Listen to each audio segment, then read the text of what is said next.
Like करें, share करें, subscribe करें और बेल आइकन भी दबाएं। श्री शिवाय नमस्तुभ्यं। जिस एकांतेश्वर महादेव की आप कथा सुन रहे हो, ये कथा कोई साधारण से विषय नहीं है।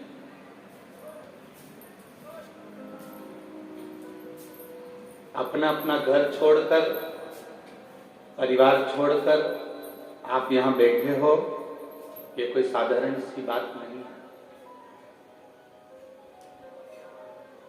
पार्वती मैया का जब जन्म हुआ, पार्वती मैया जब प्रकट हुई, हिमालय राज के घर में मैनावती के गर्भ से जब उनका जन्म हुआ, माता ने कहा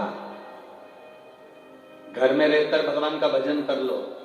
पार्वती मैया नहीं उठी, एकांत में हरतालिका तीज का व्रत माताएं करती हैं। अब यहाँ के लोग छत्तीसगढ़ के करते कि नहीं करते वो पता नहीं हमको। करते हैं क्या हरतालिका तीज?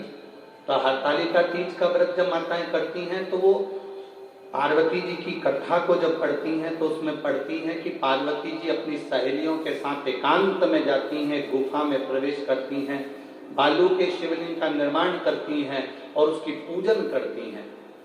एकांत में अगर आप पार्थिव शिवलिंग का भी निर्माण कर रहे हो, एकांत में अगर भगवान शंकर की शिवलिंग का भी निर्माण कर रहे हो, तो ये विश्वास मानकर चलना वो आपका एकांतेश्वर महादेव ही हो।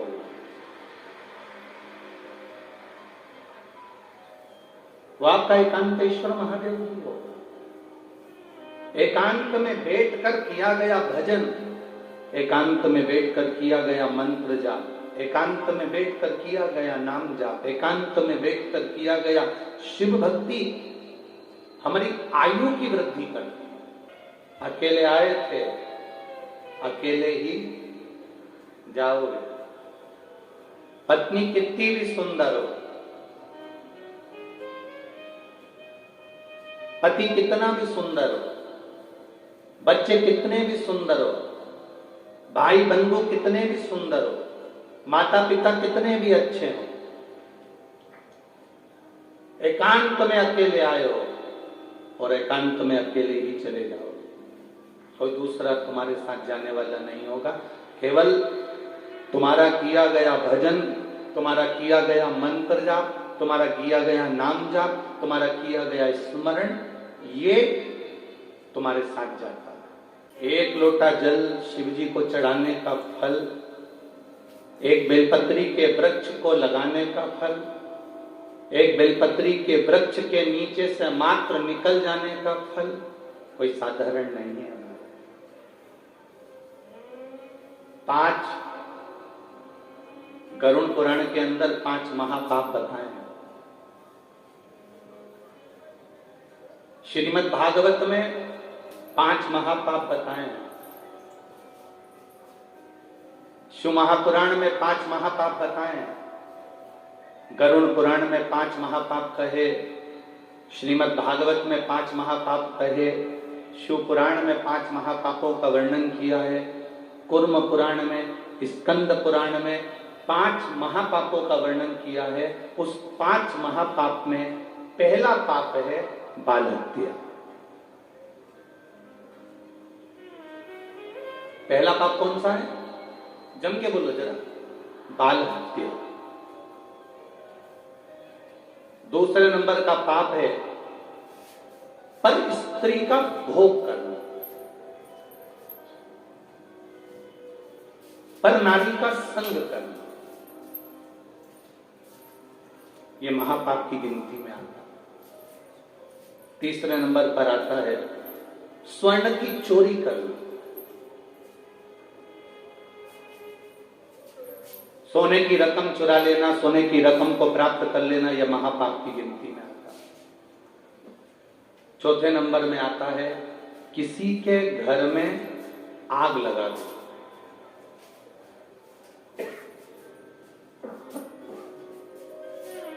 किसी के घर में आग लगा देना, यह महापाप की गिनती में आता है।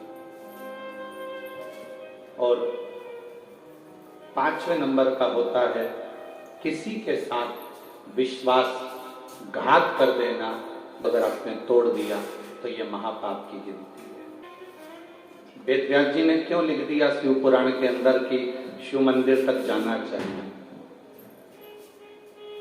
और मंदिर नहीं लिखा, शिवालय, जहां शंकर का शिवलिंग हो वहां तक जाना चाहिए। वेद व्यास जी ने क्यों लिख दिया शिव महापुराण और स्कंद पुराण में कि जहां शिव महापुराण की कथा हो, रोज समय ना मिले, प्रतिदिन भगवान की कथा सुनने का समय ना मिले, पर अपने नगर में, अपने गांव में, अपने शहर में अगर कहीं शिव पुराण की कथा हो तो 5 मिनट के लिए दिन में नहीं जा सकते तो रात्रि में जाकर उस भूमि को नमन करना चाहिए। ये शिव पुराण है। आपको कथा में कहा था हेलीकॉप्टर को नीचे उतारने के लिए हेलीपैड पर एच बना होता है। हेलीकॉप्टर वाला देख लेता है कि एच बना है, हेलीपैड बना है, तो वो हेलीकॉप्टर को वहां उतार लेता है। वेद व्यास जी शिव पुराण में लिखते हैं जितने दिन तक शिव महापुराण की कथा जिस नगर में, जिस गांव में, जिस क्षेत्र में होती है, उतने दिन तक भोलेनाथ जी का हेलीपैड वही भूमि कहलाती है, नंदी वही उतरता है।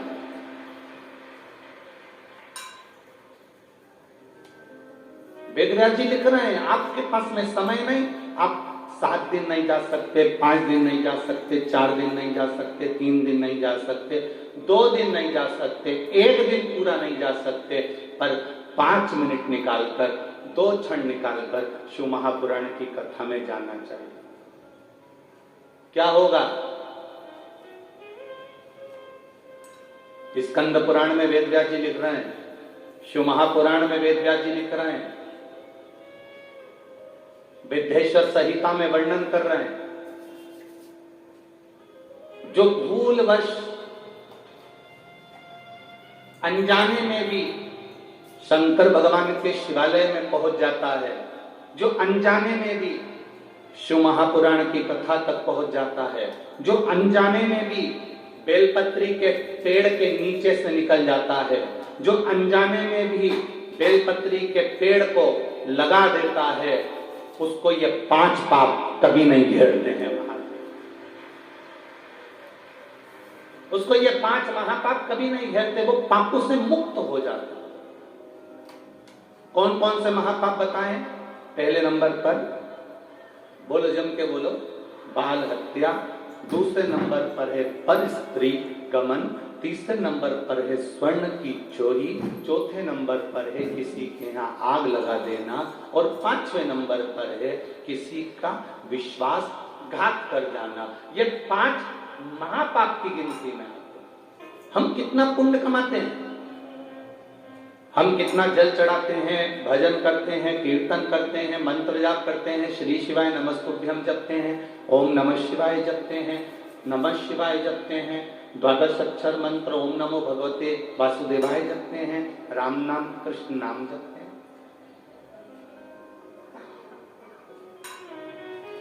हम प्रतिदिन भगवान का भजन करते हैं और प्रतिदिन भगवान का भजन करते हैं तो हमारा पुण्य बढ़ाते हैं, पर हमको ये नहीं मालूम कि किसी के यहां पर बाल हत्या करी गई है। शिव महापुराण की कथा कहती है, स्कंद पुराण की कथा कहती है, जिसके यहां बाल हत्या हुई हो, जिसके यहां पर स्त्री का भोग किया जाता हो, जिसके यहां स्वर्ण की चोरी कर लाई गई हो, जिसने कभी किसी के यहां आग लगाई हो या किसी ने विश्वासघात किया हो, उसके घर का मात्र 1 गिलास पानी पी लेते हैं तो ये 5 महापाप हमारे खाते में चले जाते हैं। यहां तक शिव पुराण कर। अब आपको कैसे मालूम पड़ेगा कि इनने बाल हत्या करी कि नहीं करी? अब आपको कैसे मालूम पड़ेगा कि इनके घर के लोगों ने कहीं आग लगाई कि नहीं लगाई? अब आपको कैसे मालूम पड़ेगा कि इनने कहीं विश्वासघात करा है क्या?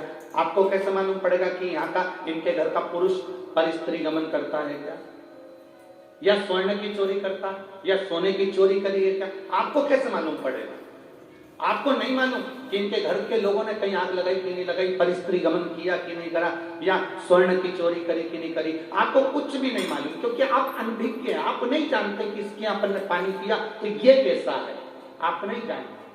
तो शिव महापुराण की कथा कहती है, आप अनजाने में उसके घर का पानी पियाए, अनजाने में आपके ऊपर 5 महापाप का दोष उसके खाते का चढ़ गया। पर आप अगर रोज शिव के मंदिर जा रहे हो, शिवालय जा रहे हो, या 5 मिनट भी श्री शिवाय नमस्तुभ्यम बोल रहे हो, तो ये समझ लेना कि हमने भले उसके घर का पाप लिया थे, पर उसको हमने वापिस भगवान के चरणों में जाकर साफ कर दिया। तो बेल बनाना मना नहीं, पर हमें बेल नंदी बना देना, हमें वो नंदी बना देना जो हम भगवान के द्वार पर खड़े हैं, भगवान की चौखट पर खड़े, वो बनाएगा।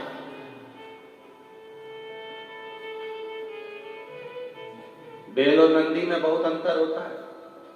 बेल को खेत में काम करना पड़ता है, और नंदी रोड पे से जाओ और एक बड़ा सारा नंदी, बड़ा सारा बेल, बड़ा सारा नंदी अपनी अलमस्त में घूम रहा है और रोड पे बैठा है। तुम्हारी गाड़ी भले 25 लाख की है, तुम 25 लाख की गाड़ी को साइड में से लेकर जाओ तर वो नहीं हटेगा, क्योंकि वो नंदी है, उसको काम नहीं करना है, उसको खेत में काम नहीं करना है। हमारा थोड़ा सा भी पुण्य हमारे पास अगर बचता है, हमारा थोड़ा सा भी पुण्य हमारे पास में रहता है, तो ये मानकर चलना भगवान तुम्हें हल में नहीं जोतेगा, कोई नंदी बनाकर अलमस्त की जिंदगी जिया देगा। ये शिव तत्व है।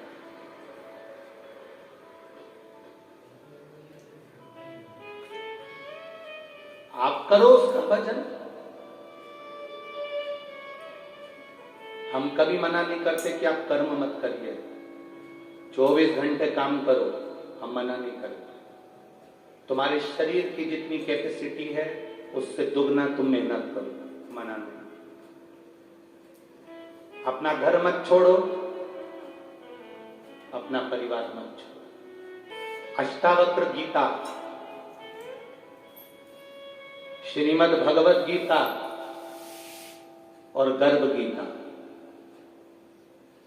आप में से कितने लोग हैं जिन्होंने श्रीमद् भगवत गीता कभी पढ़ी हो, सुनी हो?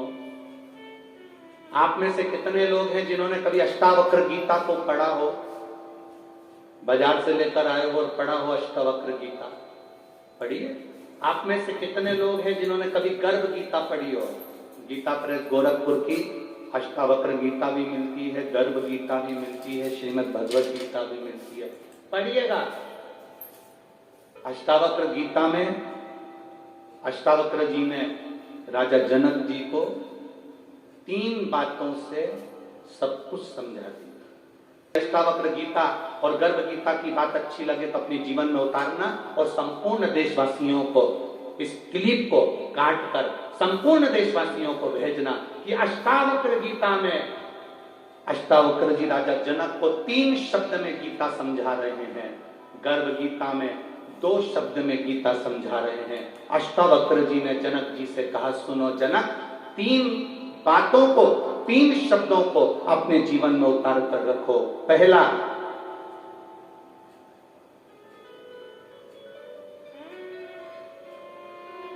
अष्टावक्र, इन 3 शब्दों को अपनी जिंदगी में उतारिए। पहला,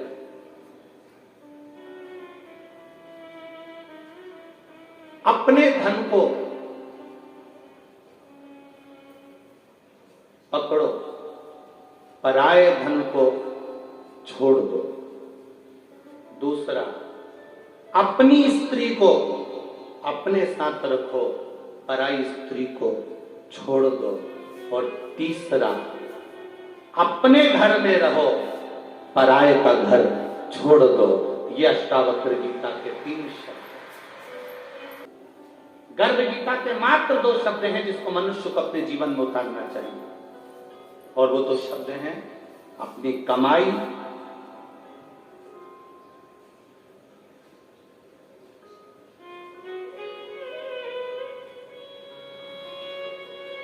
बोल दें क्या?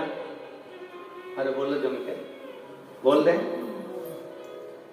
गर्भ गीता के 2 शब्द अपनी जिंदगी में उतार कर रखना, अपनी कमाई को छूना और अपनी लुगाई को छूना, और दूसरे की कमाई और दूसरे की लुगाई मत छूना।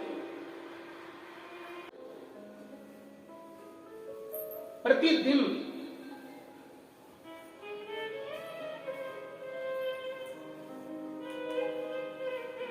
कपड़े में चाय का कॉफी का दाग लग जाए, अभी की अभी धो लो, साफ हो जाएगा।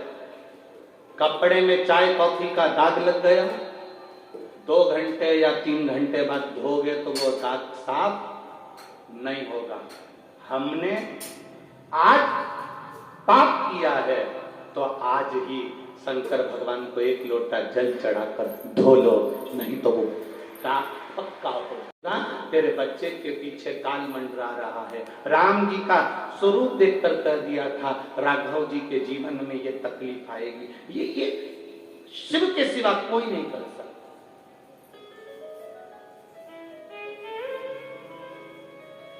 और दुख की घड़ी आएगी, ये निश्चित है।